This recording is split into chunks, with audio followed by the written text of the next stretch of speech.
Ten. Stand by to take studio. 7, 6. Stand by camera 1, mics 1 and 2. 3, 2, 1. Take studio. Hello and welcome to another episode of MCTV News. I'm Bo Weatherby. And I'm Gareth Schneider. On today's episode, the Morinville Trade Show highlighted some of the town's smaller businesses and what they have to offer. Survival skills are put to the test in a unique course in our school, and we'll show you one last sneak peek of the new trilogy coming to MCTV first. But first, our top story. MCHS is a home of the Wolves, and it's no surprise our school launched a pilot project this year to bring the pack closer together. Pack Day gives students a unique opportunity to try something new in a more post-secondary learning environment. MCTV reporter Tony Nault has the story. The Greater St. Albert School District is revamping the school week by selecting a few schools, including our very own MCHS, to beta test a system they call Flex. Flex is being applied differently throughout the district, with MCHS changing our Friday schedule to Pack Day. I took some time to get a closer look at what Pack Day is and how it's affecting the students. PAC Day stands for Personal Achievement and Continuing Knowledge. It is part of the high school flexibility and redesign project that we are part of with Alberta Education. But how we're doing it is very different than any other school in the province. We think what we're doing is better. The environment is pretty crazy because it's like our first day trying to get everything organized, but it's a different experience, and so far it's going good. But just get out there and do different opportunities is pretty fun. Because we're giving our students more opportunities to do different things, to try new opportunities, to look at things differently, to work on things that they currently are, in their classes, to go skiing, go swimming. You got like business options. You can go for like phys ed. Yoga. There's martial arts I've seen. Build mousetrap cars. Melting crayons, so a bunch of art stuff. Agriculture, so many different things you can do, and it makes you learn a lot more that you can do in regular life. Well, I like it. I think it's cool. It's kind of like a break off of all the work and take some worrying off of your week and stuff, and it feels nice to just do something that's actually fun. I'm not saying school's not fun, but Pack Day seems like there's a lot of options for everyone. And obviously there's going to be people that don't come out and skip, but I think it's a good opportunity for the people that actually want to be here. The staff at MCHS have been working and collaborating extensively to create a flex system that works and is practical. Mr. Eistetter told me about one function they implemented to make Pack Day a streamlined system. Red door system is when students get on Power School and they log on to their name and they see what the courses are available. If they have a red door, that's something that they have to attend. It could be a social studies recovery, it could be some other course. If it's green door, it's something that they can choose from, and it will tell them on the green door that there are 35 seats available. And as students start to register for those courses, they'll see the number go down, 34, 33, 32, and so on. And when it gets to a yellow door, that means that there's only a couple spots left, and that it's, you need to hurry up. And then when it's full, it will say it's full. From MCHS, this has been Tony Nault reporting. Back on Canadian soil, fresh from their trip in Europe over spring break, we are fortunate to have Mrs. Rosie Krulak joining us on the program today. Mrs. Krulak, thank you for joining us. Oh, you're welcome. And I have to say, Bo, I am struggling to be here today. We left 25-degree weather, beautiful skies, leaves that were budding, green grass, and here today I had to cross a very slippery overpass and there's snow, so I am kind of missing Europe. Yes, the weather has been very different. So what are some of the historic places you've seen? Well, we started off in Paris. It is the City of Lights, beautiful city. This particular trip we did a couple of different things other than the usual tour of the Place de la Concorde, the Louvre, the biggest art gallery in the world. But this time we actually did a tour underneath the Eiffel Tower, where we got to see the machinery. We also did a tour of the catacombs, which is basically consisting of 6 million skulls of ancient burial sites. And back in starting in the 1700s, they had to bring up the skulls because they were posing a huge health concern. So there are actually beautiful patterns of skulls and bones that you can tour underneath the ground in Paris. That was something quite unique. Mm-hmm. How does this trip compare to the other trips? This trip was more of a cultural trip. The previous trips we did were more oriented towards the commemoration of a battle, such as Ortona, the liberation of the Netherlands that we had done a few years back. But this one we wanted just to see the glory of humanity. So we took the students into Italy. We saw Botticelli's Birth of Venus in Florence. We went into the beautiful valleys of Perugia, in Tuscany, and Umbria. In the Eternal City, Rome, we got to see thousands of years of history, not just the Romans, but even the Etruscans. When we were in Perugia, we went to see the remnants of a society of Etruscans that predate the Romans. So there are several things that we did on this trip that I'd never done before.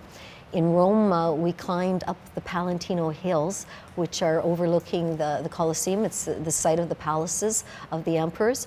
Mrs. Wycue, Mr. Michael, and a group of students spent a beautiful afternoon just combing through the ruins. And I do think Mr. Michael is part goat. That's my conclusion. He loved climbing things on this trip. All right, thank you for coming on the show. If you're lost in the woods, would you know what to do with only your wits and what limited equipment or supplies you have with you?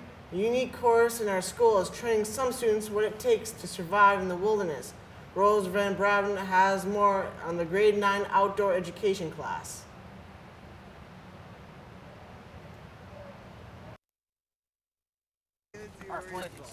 Outdoor Ed is a unique hands-on course that teaches students about survival in the wilderness. What we want to teach in this course is just how to survive in the wilderness if you have to, and obviously making fire for warmth or cooking is an essential part to survival. I thought it'd be a fun course for the kids to take. I thought it'd be interesting, and they'd find enjoyment in going outside a lot more than the classroom. It's just fresh air, and it teaches you a lot instead of just being in front of a screen all the time. It's great for memories. There's camping, and I get a bond with other students through the outdoors, which is better than indoor in class. Of course, with Alberta's brilliant weather and other factors, taking and teaching the course isn't always a walk in the park. It's been so cold up until this point that actually getting outside for outdoor ed has been quite the challenge. We lit the flames, and the fire kept blowing away, so we had to stomp out the flames before it caught something on fire. That was fun.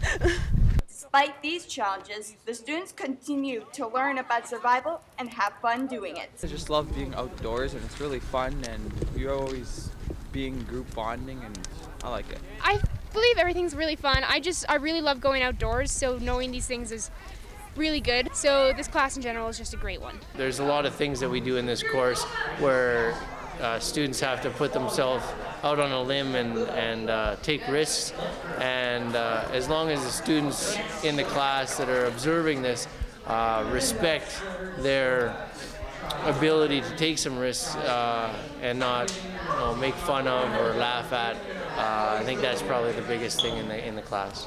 This has been Rose Van Braven for MCTV News. Yesterday was a rude awakening to the fact that spring is never fully in the air during the month of April. Here's MCTV meteorologist Gareth Schneider to let us know how long the white stuff will be sticking around. Thanks, Bo. Up in Whitehorse, it is 6 degrees right now with some rain. Yellowknife is -4 with a bunch of sun. Winnipeg, -1. Iqaluit, -10 with some snowfall. Vancouver's raining as always, 11. Regina, snowfall, -2. We have Toronto, -5.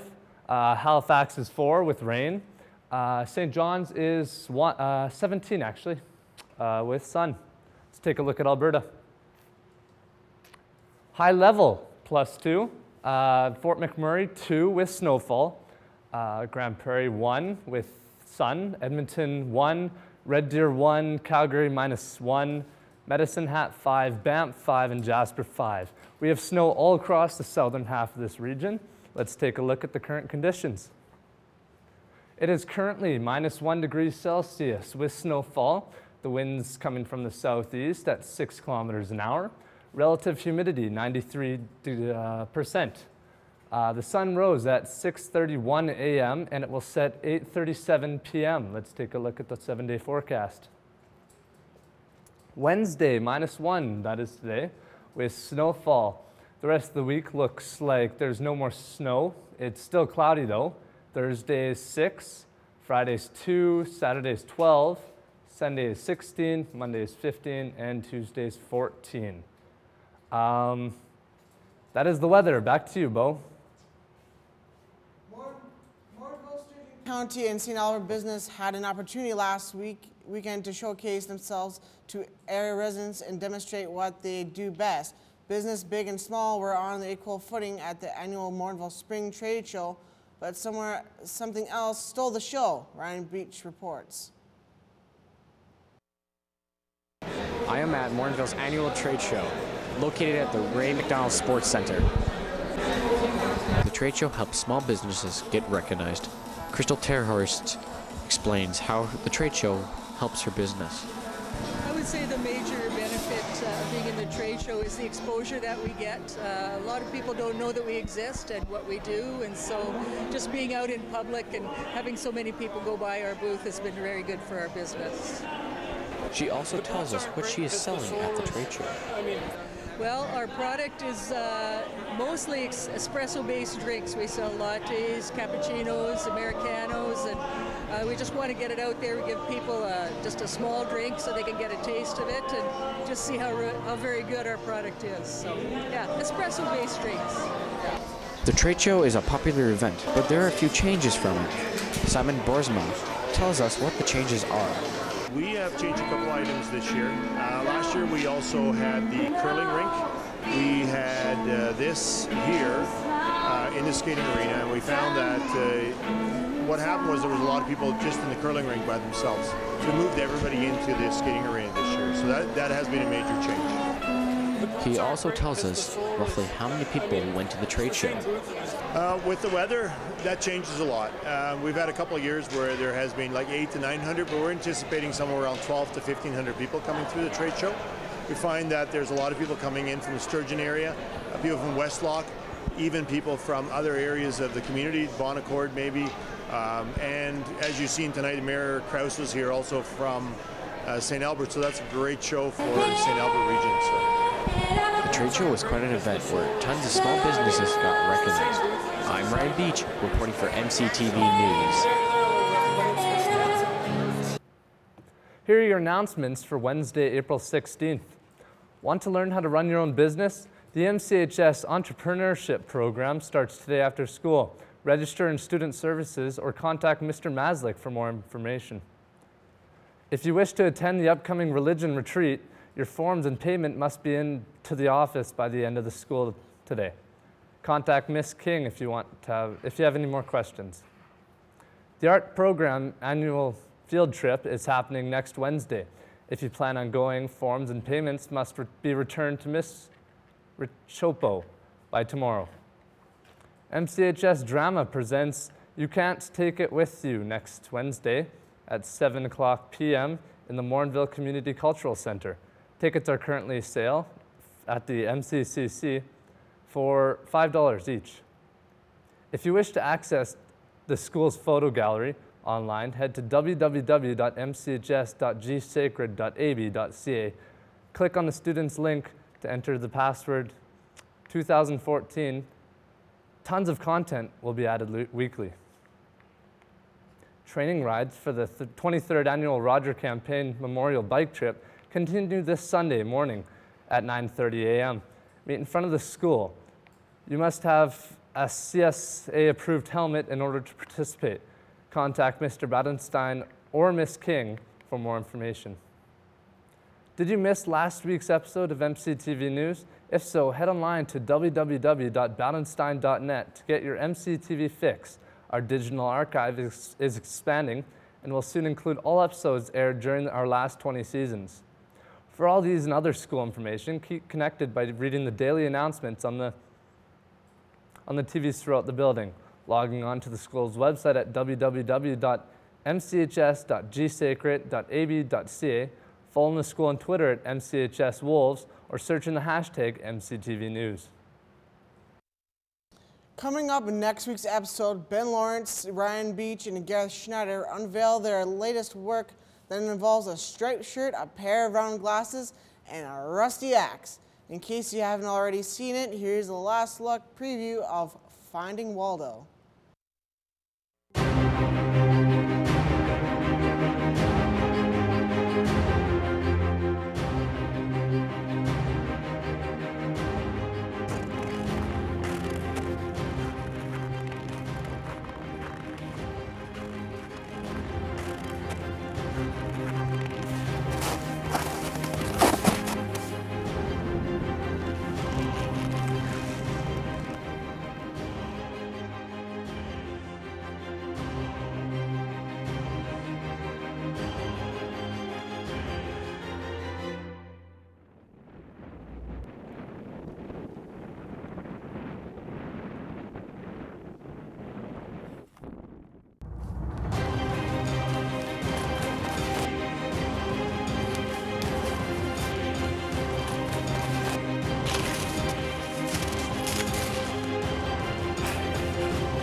I wanted to find Waldo. No!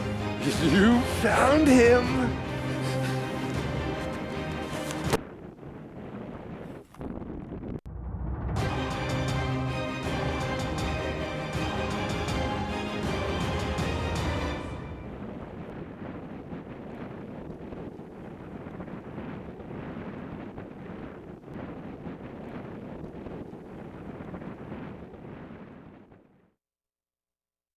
That's our program for today. Thanks for tuning in. Be sure to tune in next week, Thursday, for a report on last week's Rob Nash presentation, our video entry at this year's Edmonton Regional Skills Competition, an in-depth look at the science, permaculture, and long-awaited beginning of Waldo trilogy.